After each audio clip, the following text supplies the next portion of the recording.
ओम नमः सिद्धेभ्यः। ओम नमः सिद्धेभ्यः।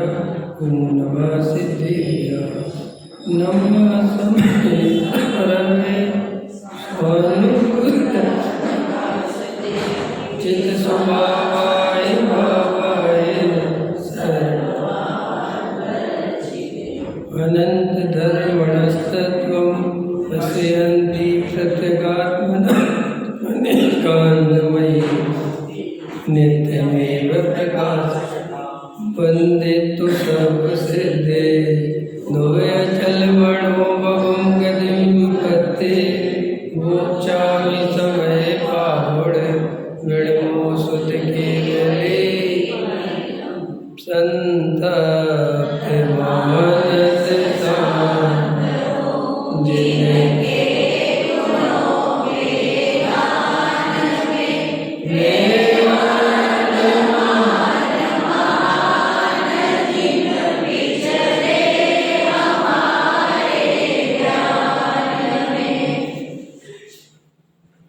आचार्य कुंद देव द्वारा प्रणीत समय सार ग्रंथाधिराज विराजमान है। संवर अधिकार पर चर्चा करेंगे ऐसा मैंने सोचा है। मैं आपको बता दूं, मेरी तबीयत ठीक नहीं है। मैं 8 दिन से बहुत तबीयत ठीक नहीं है। गया था, वायरल हो गया था और अभी बहुत खांसी है मेरे को। लेकिन दावत वालों को 6 महीने पहले बोल दिया था तो मैं आ गया कैसे भी करके। इसलिए बीच बीच में खांसी आएगी तो आप लोग डिस्टर्ब होंगे, तो अंतराय तो बोलूँगा मैं, लेकिन अब शांति से सुनना जैसा भी है, ठीक है। देखो, अपन संवर अधिकार प्रारंभ करेंगे। अपने पास लिमिटेड टाइम होता है। मैं आपको इसमें सिर्फ कुछ कुछ बातें सारी करता चला जाऊँगा। पढ़ना आपको है, पढ़ के आप आना। मैं तो आपको वो बातें बताऊँगा जो आप इसमें पढ़ के भी नहीं पढ़ पाओगे। बस इसके लिए तो बैठाया ना मुझे। देखो, सबसे जो अपन को बात करनी है, बहुत सारी बातें हैं, कम से कम 100 पॉइंट है जिन बातों पे मैं आपसे बात करना चाहता हूँ, लेकिन वो सब नहीं हो पाएंगे। अब जो पॉइंट जैसा ख्याल में आएगा उस पर चर्चा करेंगे। देखो, वस्तु स्वरूप क्या है, वस्तु स्वरूप समझना क्यों आवश्यक है, और वस्तु स्वरूप को कैसे समझा जाता है, ये 3 बातें आप समझो। क्या कहा मैंने? वस्तु का स्वरूप क्या है और वस्तु स्वरूप समझना आवश्यक क्यों है, और तीसरा, वस्तु स्वरूप को कैसे समझा जाता है। अगर अपन 3 प्रश्नों के उत्तर खोज लेंगे तुम गारंटी से मोक्ष चले जाएंगे। और कुछ नहीं है, सिर्फ आपको 3 प्रश्न पता होने चाहिए। इन तीनों में अपन बहुत गड़बड़ करते हैं। क्या गड़बड़ करते हैं?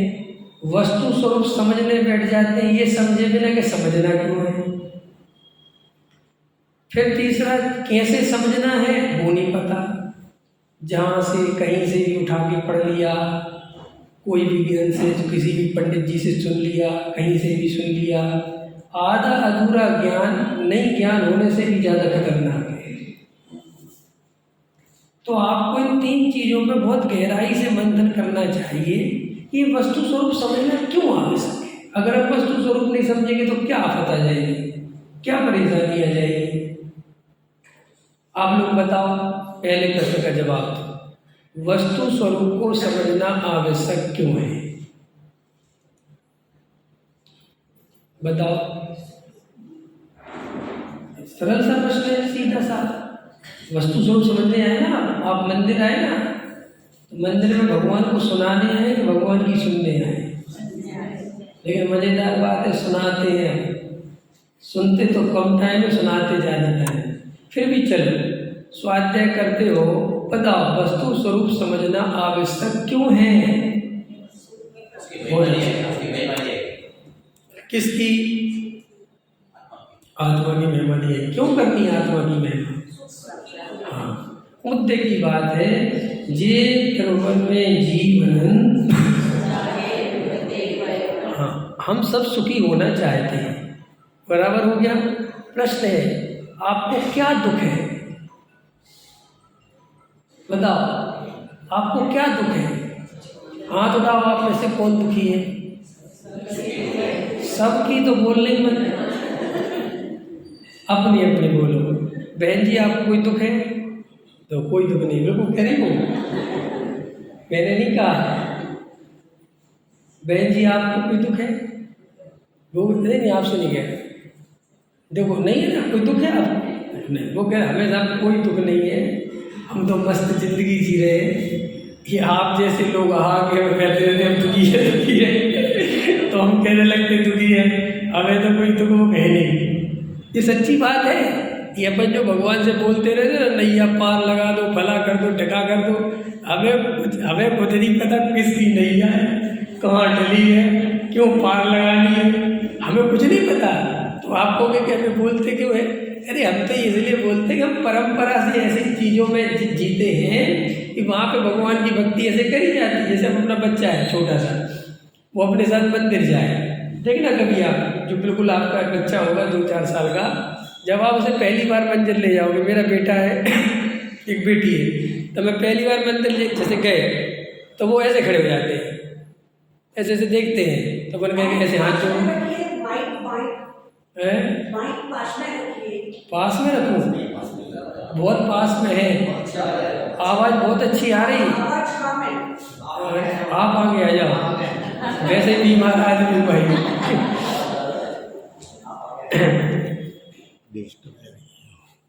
हाँ, डिस्टर्ब है, हाँ, माइक डिस्टर्ब है। हाँ ठीक है, सुनो, अरे सुनो, मैं क्या कह रहा था, बहन जी जिसको आवाज़ नहीं आगे आ जाए ना, उसमें ऐसे खास हो जाओ, सुनो शांति से। क्या कह रहा था मैं, कि हम जो बच्चे को मंदिर लेके जाते हैं तो बच्चा ऐसा खड़ा हो जाता है, ठीक है। अब बच्चे ऐसा देखता है तो मन कहते बेटे ऐसे हाथ जोड़। अच्छा, वो कहता क्यों? अपन भी क्यों लोग का उत्तर नहीं देते, अपन कहते भाई जोड़े जाते भगवान है। अच्छा ठीक, फिर वो जो जो तुम क्रिया करते हो वैसे करता है।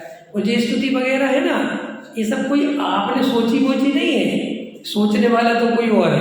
अब सोची तो संजीव जी ने है और गाने तुम लगी, समझो, वो भी संजीव जी ने भी नहीं सोची है, ये भी ने परंपरा से कि भक्ति ऐसे, तो कोई भगवान को करते ही धरता मान के भक्ति करता है, तो थोड़ा स्वाद दिया कि नहीं भगवान अकर्ता है, तो फिर अपन ने अकर्ता की भक्ति लिख ली, लेकिन भक्ति तो करनी है।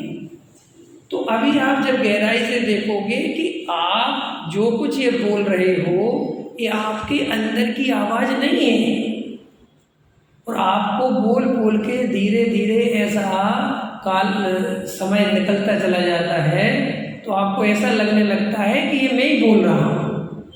नमोकार मंत्र बोल के दिखाओ, आपको लगेगा मैं बोल रहा हूँ, आप नहीं बोल रहे। आपको बचपन से इतना बुलवाया गया है कि अभी आपको बोलते समय भी नहीं पता चलता कौन अनंत, कौन सिद्ध, कौन आचार्य, कौन बाप, तो फटाफट बोलते हो। तो देखो, आपको पता, मजेदार बताता हूँ एक पॉइंट। दुनिया का सबसे बड़ा पाप कौन सा है? दुनिया का सबसे बड़ा पाप मिथ्यात्व है। और आपको पता है, मिथ्यात्व न कभी क्रिया में होता है, न मिथ्यात्व कभी परिणामों में होता है, मिथ्यात्व आपकी मान्यता में होता है। और सारी दुनिया परिणाम और क्रिया सुधारने में लगी है, तो ये सबसे बड़ा पाप छूटेगा कैसे? आप देखना, सुबह से शाम तक आप मिथ्यात्व के लिए कुछ नहीं कर रहे हैं। आप भले ही मिथ्यात्व की बातें सुनते हो, आपकी सारी एनर्जी इन्हीं परिणाम, इन्हीं क्रिया, परिणाम क्रिया, परिणाम क्रिया, परिणाम क्रिया। आप देखो दुनिया में 3 चीजें हैं, जैसे द्रव्य गुण पर्याय ना, वस्तु का स्ट्रक्चर, द्रव्य गुण और पर्याय, इससे अलग कोई चीज नहीं है दुनिया में। ऐसे ही 3 चीजें और हैं जो जीव के अंदर है। क्या है? श्रद्धा, ज्ञान और चारित्र, बराबर? 3 ही रत्नात्रय है। सम्यक दर्शन तीन ही संसार मार्ग है, मिथ्या दर्शन, ऐसे तीन चीजें और है, अभिप्राय, परिणाम और क्रिया। जो अभिप्राय है असली संसार का, दुख का, निबोध का, चार गति परिभ्रमण का कारण वो है।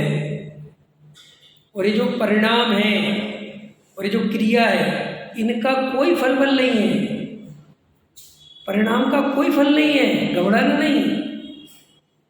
कोई भी पाप में ताकत नहीं है कि वो आपको 33 सागर से ज्यादा नरक में रख सके। है कोई पाप? वो लोग कितना पाप करे कि हमने को चले जाए? बता, हिंसा, झूठ, चोरी, कुसील, परिग्रह, 5 पाप है। इन 5 पापों में जिसे तुम पाप समझते हो, परिग्रह में क्या मत लाना भी, क्योंकि उस तरफ तो तुम्हारा ध्यान जाते ही नहीं। इन 5 पापों को व्यक्ति कितना करे कि निगोद चला जाए? चलो पुण्य आ जाओ, व्यक्ति कितने पुण्य करे तो भी 33 सागर सर्वार सिद्धि, लेकिन अनंत संसार का कारण मिथ्यात्व है। इस तरफ हमारा ध्यान नहीं जाता, और मिथ्यात्व केवल हमारी मान्यता में है। कहाँ है? मान्यता में है। तो अपन को ये गहराई से विचार करना सबसे पहले कि वस्तु स्वरूप समझना आवश्यक क्यों है। क्योंकि अपन को ऐसा लगता है कि हमने वस्तु का स्वरूप समझ लिया है, लेकिन आप गहराई में जाओगे तो आप देखोगे हमने कुछ नहीं समझा है। इसे समझना नहीं कहते हैं कि आप पूजा करने लग गए, समय पे आप उठने लग गए, उठ के नमोकार मंत्र पढ़ने लग गए, थोड़ी सामायिक करने लग गए, आपने थोड़ा त्याग व्रत किया, समय पे आपने भोजन रसोई बनाई, तो स्वाध्याय में पहुंच गए, फिर आपको उद्रव गुण पर्याय, लघु जन सिद्धांत प्रवेशिका याद हो गई, आपको समय सार का विषय वस्तु याद हो गई, आपको प्रवचन सार की विषय वस्तु, ये नहीं है। आपको क्या लगता है ये तो वस्तु का स्वरूप है? नहीं, वस्तु का स्वरूप ये है कि आपको अभिप्राय की भूल लगती है कि नहीं लगती है, आपका ध्यान वहाँ जाता है कि नहीं जाता है, आप उस तरफ सोचते भी हैं कि नहीं सोचते हैं। जब आप गहराई से समझेंगे कि वस्तु स्वरूप क्या है, तब आप समझेंगे कि अभी हम नहीं समझ पाए। क्यों? आप कहोगे कि हम कैसे नहीं समझ पाए? ये मेरी गारंटी है, जो वस्तु का स्वरूप वास्तव में समझ जाता है उसे उसी टाइम सम्यक दर्शन हो जाता है। आपको या किसी को भी सम्यक दर्शन नहीं हुआ है तो वो कोई और भूल नहीं है, ऐसा हमारे परिणाम खराब चल रहे हैं, हमारी क्रिया नहीं सुधरी है, ये सब कुछ नहीं है। आपके अंतरंग में अभी वस्तु स्वरूप की क्लियरिटी नहीं है। अपन 3-4 दिनों में आपको कोशिश करेंगे कि आप वस्तु स्वरूप को क्लियरली समझो कि वस्तु स्वरूप को समझना क्यों है और कैसे समझा जाता है। अभी तो एक पॉइंट पे बोल रहा हूँ मैं, वस्तु स्वरूप को समझना क्यों आवश्यक है। आपने कहा कि सब सुखी होने के लिए, तो प्रश्न खड़ा किया था नितिन जी कि आप दुखी हैं क्या? आप लोगों में से कोई दुखी है क्या? हाथ उठा। अच्छा, देखो भैया संजीव जी, आपकी भक्ति से सब सुखी हो गए, समझ में आया? और संजीव जी को एक दिन और रोक लो, बाकी के हाथ ही बैठ जाएंगे, नहीं समझ में आया? मैं ट्रेन में था, तबीयत तो ठीक थी नहीं, नींद तो आई नहीं, संजीव जी की सोच रहा था, मैंने कहा संजीव जी बढ़िया वहाँ में भक्ति कर रहे हैं तो सबकी परिणति भीग गई होगी, और मैं जाऊँगा तो हमारा तो काम ही है ये व्यवहार की स्थापना करते हैं पर हम उठाते हैं, इसमें कुछ नहीं होता। समझ में आया? संजीव जी तो अपने हैं तो वो तो समझते हैं, लेकिन कोई और होता है ना तो उसे तकलीफ हो जाती है। तो हम इतना बढ़िया गावे, इतना बढ़िया मेहनत करें और ये लोग आगे कह देते हैं तो कुछ नहीं होता है।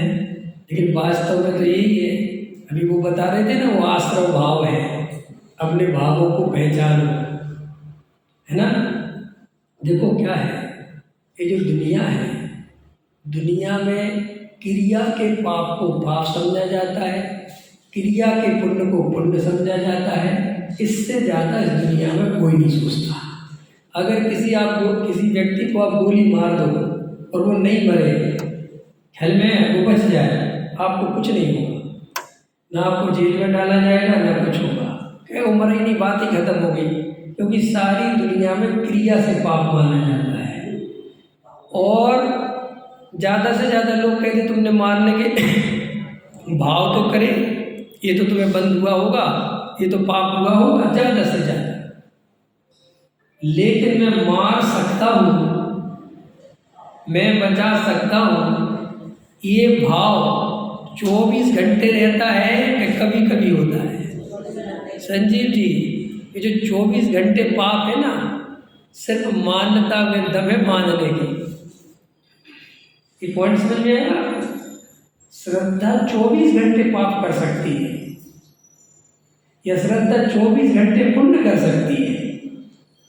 ये जो परिणाम है ना, ये चारित्र मोह के, इनमें कोई दम नहीं है। ये तो बेचारे आते हैं और एक आध मिनट बाद चले जाते हैं, फिर दूसरे आ जाते हैं। लेकिन श्रद्धा बिल्कुल, उसकी जो मान्यता है कि मैं किसी को बचा सकता हूँ, मैं किसी को मार सकता हूँ, ये सोते समय भी उसके चल रहा है।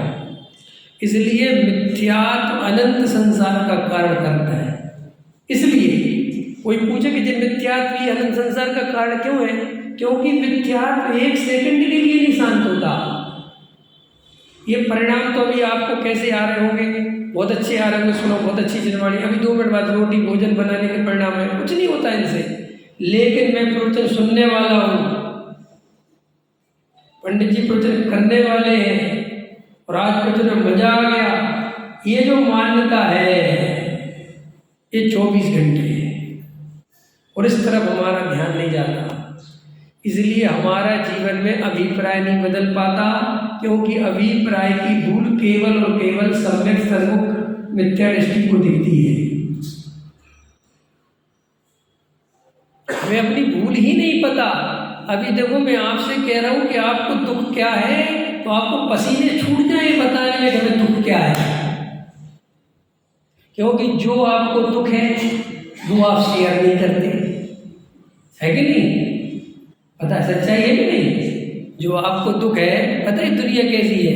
दुख तो सबको है, भले ही तुम हाथ उठाओ चाहे नहीं होता।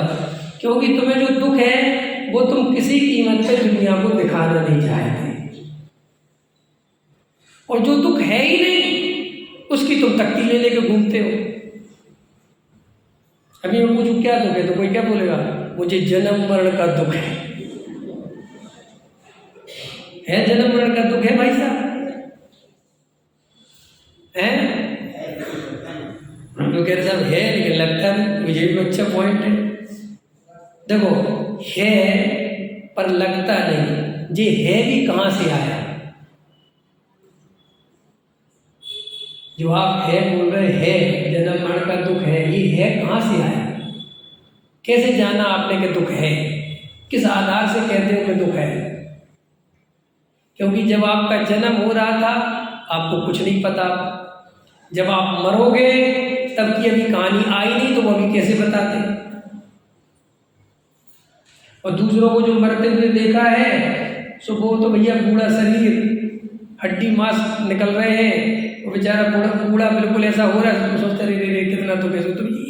तो ये जनवाणी में दुख तो है नहीं, दुख तो कोई और है जिस दुख को मिटाना है। अगर मुझे सम्यक दर्शन भी हो जाए तो मैं बूढ़ा होऊंगा कि नहीं होऊंगा? बोलो, ये शरीर जर्जर होगा कि नहीं होगा? तो ये दुख कहाँ मिटा मेरे सम्यक दर्शन से?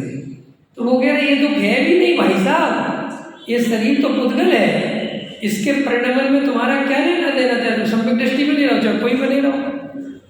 तो आप अपने दुखों को भी नहीं पहचानते, और आप क्या करते, हम सब क्या करते, प्रवचन सुनते रहते हैं और फिर प्रवचनों के माध्यम से ऐसी बातें आती हैं, आत्मानुभव के बिना कोई धर्म नहीं होता, आत्मानुभव के बिना सम्मेलन नहीं होता, आत्मानुभव सब कुछ है। आत्मा, अरे सब 11 नौपुर पढ़ लिए, इतनी क्रिया पाल ली, मुनिव्रत रंध बार धारण कर लिया। इस सब आप रोज रोज सुनते हो और आपके दिमाग में वो आत्मानुभव की महिमा भर जाती है। सबको फिर आत्म अनुभव चाहिए। क्या चाहिए? चाहिए कि नहीं चाहिए? हम वालों को, दावत वालों को, हैं? आत्म अनुभव चाहिए। किस किस को चाहिए? हाथ उठा। देखो मेरे प्रति में हाथ उठाओगे तो बहुत फायदे में रहोगे, नहीं उठाओगे तो बिल्कुल घाटे में जाओगे। किस किस को चाहिए आत्म अनुभव? चाहिए आपको? है पर्याय से भिन्न नहीं है भगवान आत्मा, तो फिर क्या करना होगा? अरे दावत वाले हो भाई, गुरुदेव की सीढ़ी चलाते हो कि नहीं? शुद्ध पर्याय से भगवान आत्मा भिन्न है कि नहीं है? मैं तो बना बनाया भगवान हूँ। संजीव जी लेते ना कल रात को, कारण परमात्मा जी बाहर में कार्य परमात्मा, यहाँ कारण परमात्मा में परिपूर्ण गायक हूँ। तो क्या लेना देना? अनुभव एक पर्याय का नाम है, फिर अनुभव के पीछे क्यों पड़े हो? सोचा कभी? अंदर से बोलते हो कि मैं ऐसा हूँ वैसा हूँ, और जब भी मांगते हो तो अनुभूति हो जाए भगवान, अनुभूति हो जाए भगवान। फिर तुम देखो इसी पर ये पता क्यों हो रहा है? मैं आपको भी ऐसे इतने प्रश्न खड़े कर दूंगा कि आपको ऐसा लगेगा कि ये प्रवचन नहीं हुआ, ये तो भाई घर को बेइज्जती हो गई। समझ में आया? लेकिन मैं कोई बेइज्जती नहीं कर रहा। मैं आपको एक्चुअली ये बताना चाहता हूँ कि हमारा 20 साल कैसे बर्बाद हो गया है, क्योंकि आप कुछ भी बैठ के निर्णय नहीं करते। कभी कोई ध्रुव के गीत गाने लगता है तो आप ध्रुव ध्रुव चिल्लाने लगते हो।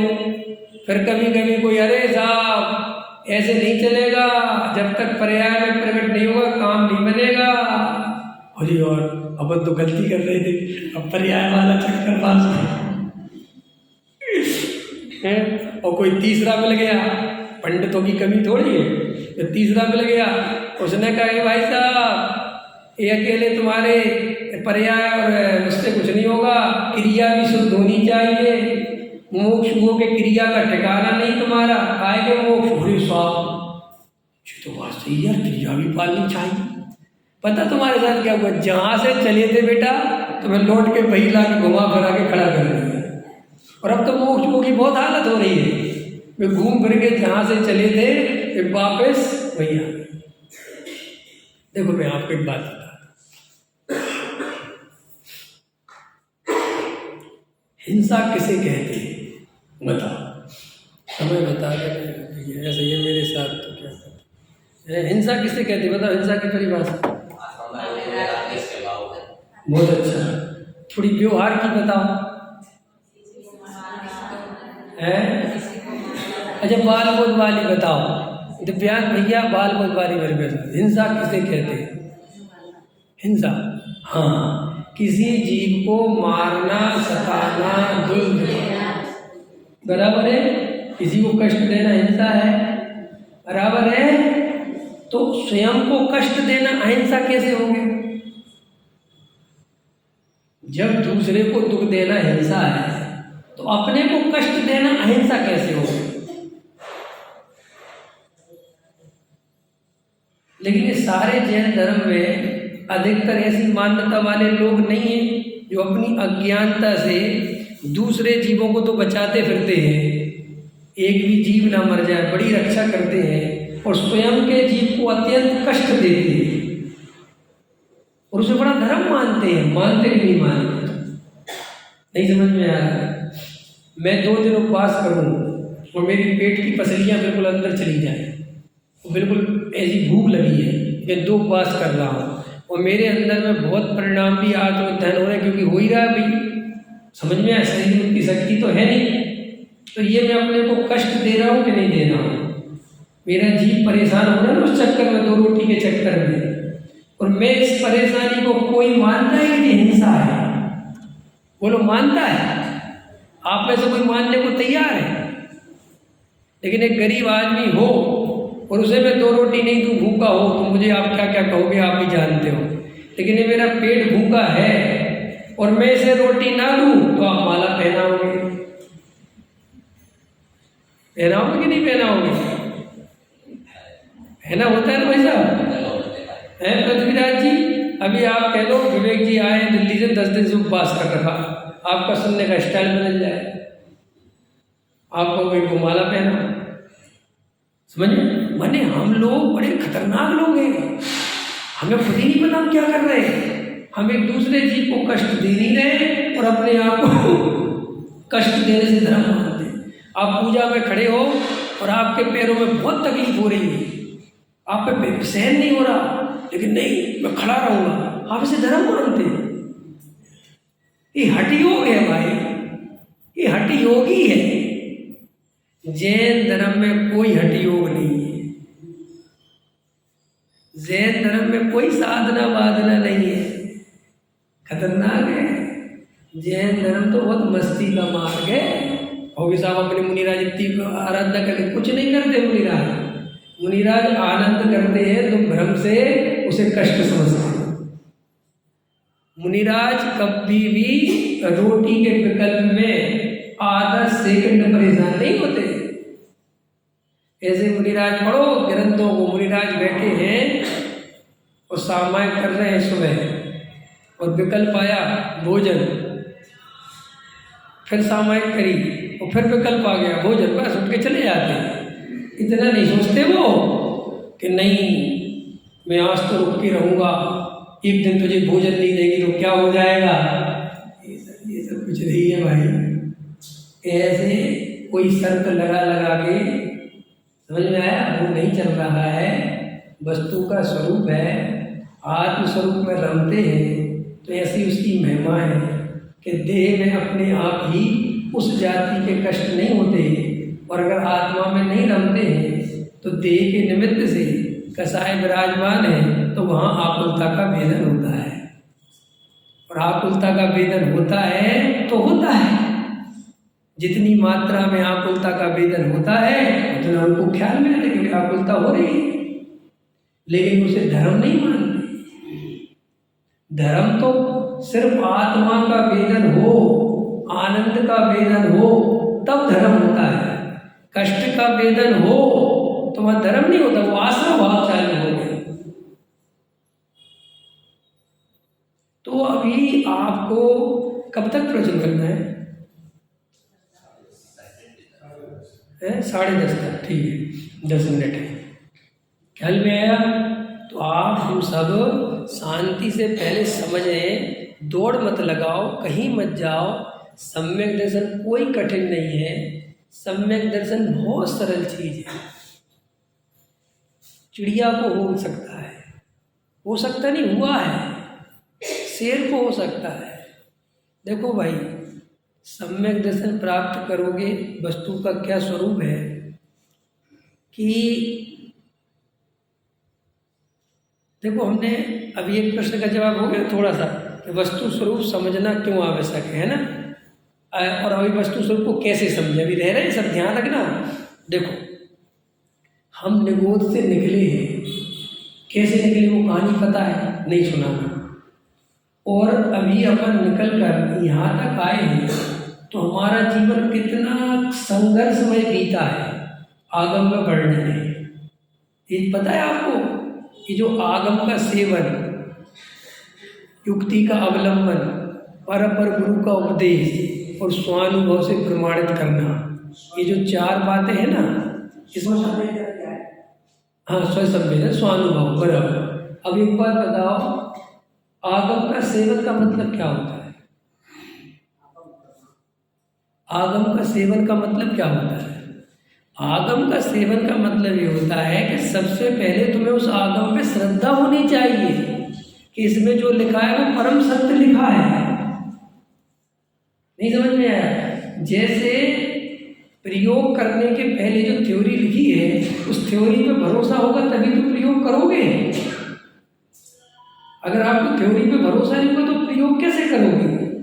ऐसे आपको ये बात पक्का निर्णय होना चाहिए कि मैं ही था जो निगोद में था, और मैं ही था जो 1 इंद्री में आया, मैं ही था जो 2 इंद्री में आया, मैं ही था जो 3 इंद्री में आया, मैं ही, बिल्कुल मैं ही। वहाँ कोई और जीव नहीं दिखना चाहिए, ऐसा लगना चाहिए बिल्कुल मैं। और देखो मैं कैसे जन्म मरण इधर से इधर धक्के खाते भगवान जाने कहाँ से क्या क्या हुआ होगा, वो तो मुझे याद नहीं है, लेकिन मेरा अस्तित्व सदा काल से है और सदा काल रहेगा। और जिन वाणी कभी झूठ नहीं बोलती, क्योंकि ये सर्वज्ञ की वाणी है और मुझे 100% निर्णय है कि यही वस्तु का स्वरूप जो बताया है। तो मैं निगोज से निकल कर यहाँ तक आया। अब यहाँ तक आपको अब याद है, अब आ गए ना आप।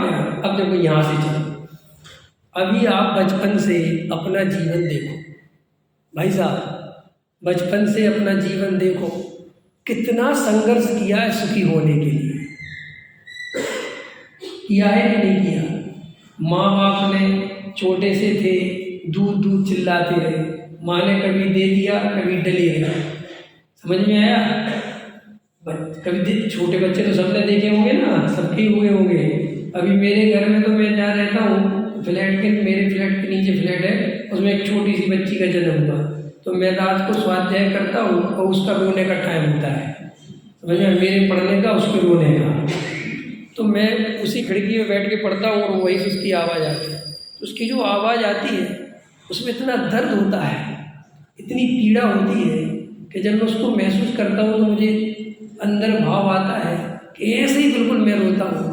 इतनी छोटी सी बच्ची 20 दिन की, वो रोती है तो उसके दर्द उसकी उस रोने में दिखता है। तो ऐसे हम रोए होंगे कि नहीं, पक्का पेट में कैसे रहे होंगे, पक्का निकलेंगे। थोड़े बड़े हुए 2-3 साल, माँ बाप का डंडा चला, चल पकड़ के पहाड़ा और पढ़ ABCDEFG, चल पढ़ 1 2 3 4, होता है कि नहीं होता है। बेटा वो कहता है पापा क्या चाहिए, बोली जिंदगी में कुछ करना है तो पढ़ना पड़ेगा। वहाँ से बेचारा संघर्ष चालू, पहले तो जन्म लेने के लिए संघर्ष, फिर जन्म में जीवित रहने के लिए संघर्ष है ना। तो फिर देखो पढ़ते हैं, अब अपन यहाँ तक आ गए। अभी आपको क्या मिला है बताओ, इतना संघर्ष करने पर आप बताओ आपको मिला क्या है। अभी आप कह रहे थे ना कि मैं कोई दुख नहीं है, अरे हम तो कह रहे हैं आपको दुख नहीं है, आप तो ये बताओ कि आपको सुख क्या है। आप इतने दुखी हो कि 1 मिनट भी शांति से बैठ नहीं सकते बिना सुखी होने का उपाय करे बिना। ये आप करवट बदलते हो, ये क्या कहते हैं आसन बदलते हो, ये भी सुखी होने के लिए। अभी थक जाओगे घर जाओगे सुखी होने के लिए, रोटी खानी सुखी होने के लिए, फिर वापस जाना सुखी होने के लिए, फिर आना क्या है।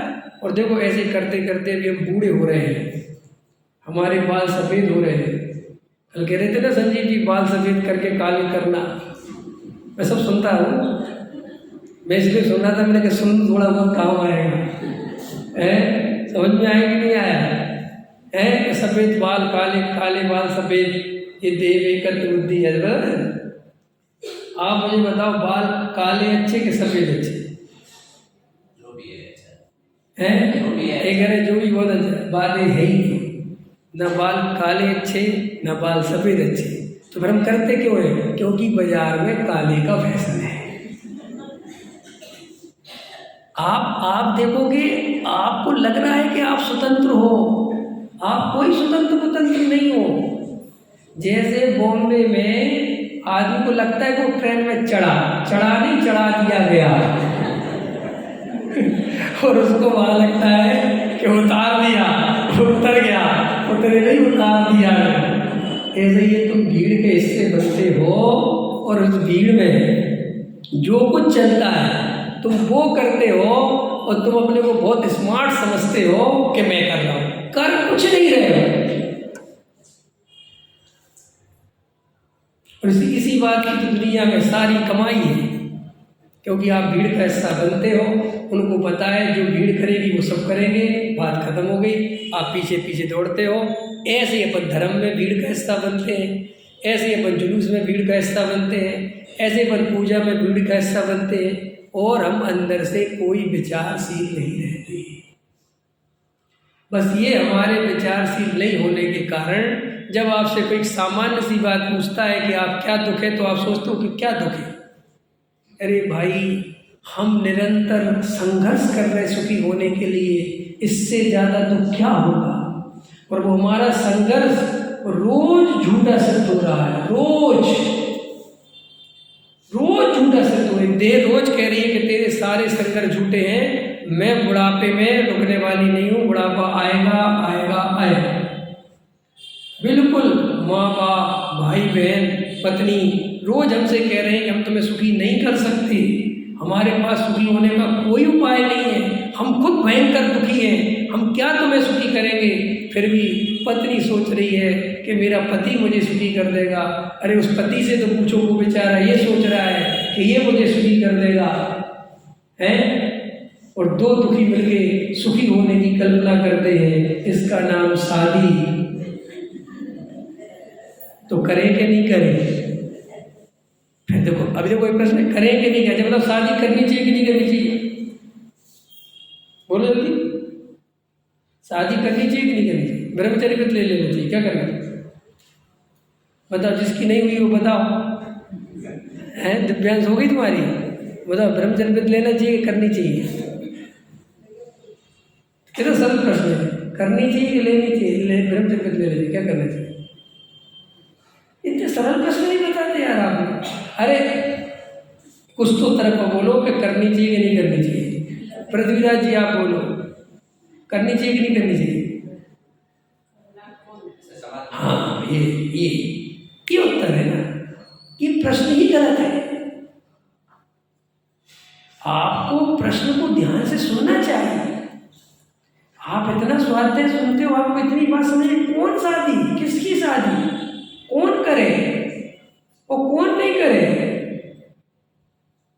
ये सब है पुद्गल के खेल, इनसे नहीं, हमारों मेरे गाने के लिए थोड़ी है। 24 घंटे अनुभव करने के लिए, 24 घंटे फील चाहिए। मैं भी एक पॉइंट सोच रहा था, सुलझा हुआ ज्ञाता और उलझा हुआ ज्ञाता। क्या? मुनिराज सुलझे हुए ज्ञाता है, समझ में आया कि नहीं आया? और सम्यक दृष्टि उलझा हुआ है लेकिन फिर भी ज्ञाता है, और मिथ्या दृष्टि किसी कीमत पे ज्ञाता नहीं है, उलझे ही उलझा है।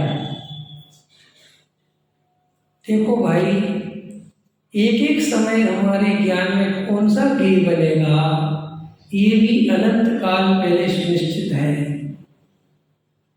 तो फिर हम कौन सा परिणाम करेंगे और कौन सा नहीं करेंगे, इसका कर्ता बनना चाहिए। हम शादी करेंगे कि नहीं करेंगे, ये हमें सोचना चाहिए। जब भी आपको अंदर से कर्तव्य की बात आवे, तुरंत अंदर से आवाज आनी चाहिए। व्यवहार से पूछते हो तो पूछो, परमार्थ से तो वस्तु का स्वरूप ऐसा है, ये श्रद्धा चाहिए। ठीक है, देखो समय हो गया। 3-4 दिन के प्रवचनों में हमारा सारा जोर अभिप्राय पर रहेगा, श्रद्धा पे रहेगा। याद रखें, 3-4 दिनों में मैं दयादान, पूजा, व्रत, शील, संयम, भक्ति आदि के बारे में जो भी निषेध परक बातें बोलूं, उसे आपको श्रद्धा के लेवल पर समझनी है, ना कि क्रिया के लेवल पे, ना परिणाम के लेवल पे। ठीक है, इसलिए बार बार मुझे डिस्टर्ब मत करना कि पंडित जी पूजा पाठ करेंगे नहीं करेंगे। ठीक है, तो साहब वो करना ही मत ना, वो करे बिना चलेगी नहीं। इंजेक्शन तो वहीं से लगेगा, क्योंकि सारी चेतना वहीं पसरी पड़ी है। वो धर्म बुद्धि उसी में घुसी है, इतना सुनने के बाद भी। ठीक है, इसलिए वो बताना तो पड़ेगा। ठीक है, अभी मेरी तबीयत जितनी है जैसी है चल रहा है, अच्छी हो जाएगी, 1-8 दिन और लगेगा। लेकिन अपन इसमें अभी तो आपको भूमिका के स्वरूप में 1-2 बातें मैंने ली हैं जो मुझे करनी है। फिर अपन इसमें देखो, संवर अधिकार जो है, इसमें आचार्य कुंद देव ने भेद ज्ञान का अभिनंदन, किसका अभिनंदन होगा? आपने सब दुनिया भर के अभिनंदन करे होंगे, लेकिन यहाँ कुंद भगवान हमें भेद ज्ञान का अभिनंदन करना सिखा रही है। और भेद ज्ञान ही महामंत्र है मुक्ति मार्ग में जाने का। भेद ज्ञान के अलावा कोई दूसरा मंत्र नहीं है। णमोकार मंत्र भी आपको मुक्ति नहीं दिला सकता, भेद ज्ञान महामंत्र। तो देखो, थोड़ा शांति से, धैर्य से और आत्म कल्याण की भावना से बातों को सुनेंगे, समझेंगे, बहुत लाभ हो जाएगा। और सम्यक दर्शन कठिन नहीं है, बिल्कुल सरल है।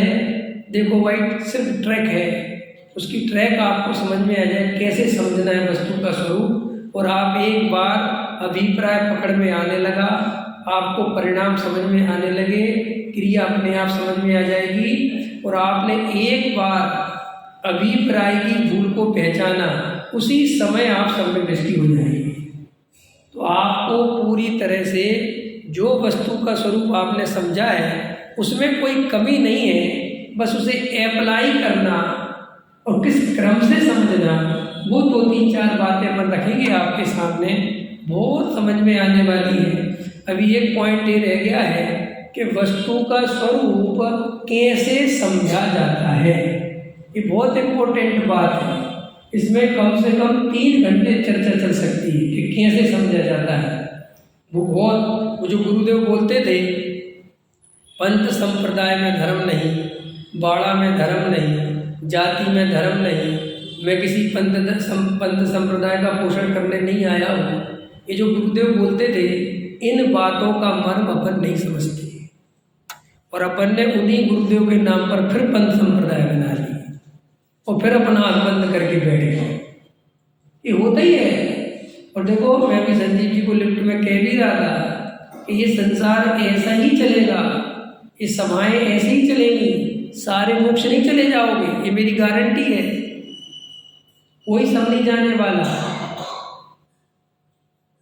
अब कौन जाएगा वो मेरे पास लिस्ट नहीं है, लेकिन आप में से ही जाएगा, ये बात पक्की है, हम में से ही जाएगा।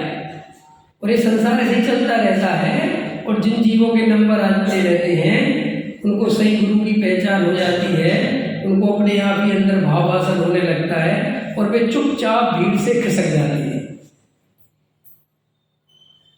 ठीक है, वो भीड़ में दिखते हैं लेकिन फिर वो भीड़ में होते नहीं। ठीक है, तो अपन थोड़ा विचार करें, अभी का समय हो गया। सहजा